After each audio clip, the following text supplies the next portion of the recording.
Alright, so welcome back to Culz Reviews. This is like our first real Culz Reviews. Quite a bit, actually. I know we did our 30th one on the Phoenix Lights, but we're getting back into documentaries. In this case, a docudrama, much in the same way as The Sinking of the Lusitania, Terror at Sea. It's a docudrama looking at the stories of the people within the Twin Towers on 9/11, and we thought we would do this because today is the 20th anniversary of September 11th, and so we wanted to watch something that really commemorated the people that were inside the Twin Towers. Obviously, if you've watched before on our channel, we watched the documentary about the Twin Towers themselves, link above, as well as we made one ourselves with our own pictures of the Twin Towers and the new one and the memorials and our stories. If you want to see that, click up there. But like I said, we all kind of just wanted to watch something and just commemorate the people that lost their lives on that tragic day. So as usual, my name is Keegan. Joining me tonight is Sam. Hi, I'm Matt. Alright, so we'll just pass it around like most of these. It's hard to rate these type of things or review them, so we're just going to maybe talk about some of the things we learned, felt, I guess, during this documentary.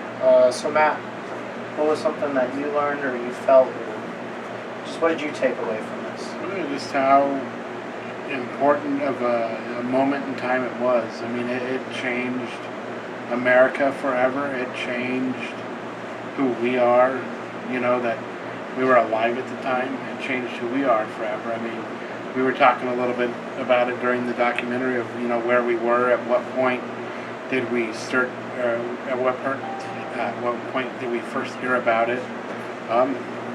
It's a very sad day and a very surreal thing to watch and hear the stories every time.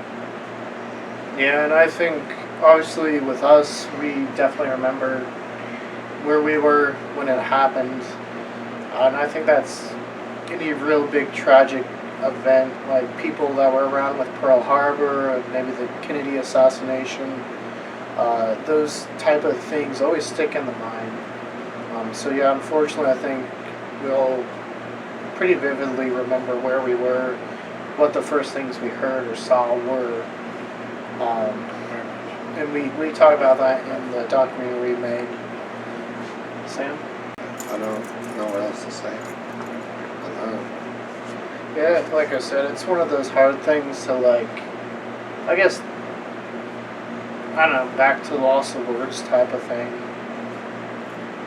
I mean, the good thing is you see a lot of people being really selfless, helping others, people they didn't even know, trying to really get them to safety, even if it would have cost them their lives. They knew that, but they were like, no, I want to attempt to help these people.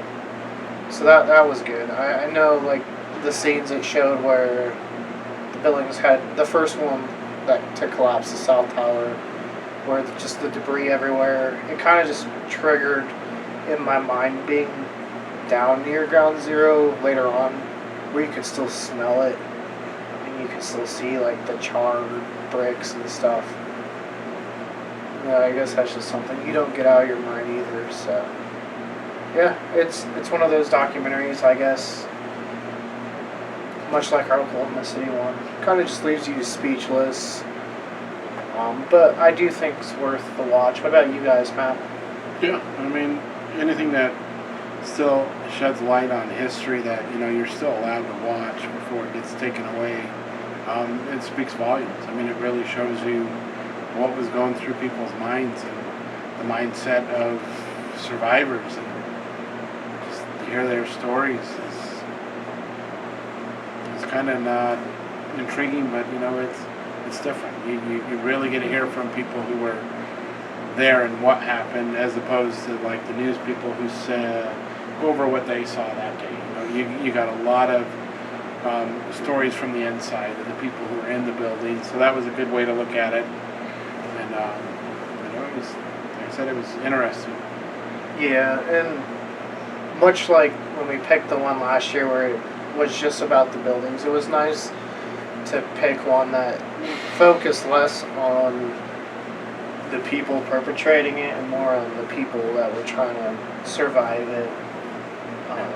Tell their stories, because those are the stories we should remember. Obviously, they always, in any of these bad situations, be it like Columbine or Oklahoma City, they kind of get pushed to the side for the smaller name that perpetrated it. So it's always good to shed light on their stories. Sam, what about you? Would you recommend watching this? Yeah. I would. It's just a tragic time. But definitely worth watching. Yeah, and it probably is going to be hard, like, if you had any connection. I don't know if people can watch it that way. But yeah, if you want to, there's a lot of people now that weren't even born when 9/11. It's kind of weird to think, because it's so fresh in our minds. But there's a lot of people going to high school that learn of 9/11 as a historical event that they weren't around when it happened. So this is definitely one of those ones that I would recommend watching. If you want to learn more just about the towers, you can watch ours from last year, find out more about that. Because that was another good documentary, just learning about how the towers worked, and like Frank DiMartini, who was one of the characters in this one, actually was in that documentary as well. So you kind of see crossovers of the people and hear from them in that one, because that one was recorded just before the event. But yeah, I guess that's where we'll leave this one. Obviously, I mean, I don't know where else to go, so tragic day that we'll remember still pretty vividly and still not forgotten. But until next time, if you want to check out more Culz reviews like that pre-mentioned Phoenix Lights video, click that link in front of Matt. If you want to see more of what we do here at Culz Paranormal, click that link in front of Sam. And don't forget to hit that like and give us a subscribe. And switch that notification bell from personalized to all if you want to be notified on all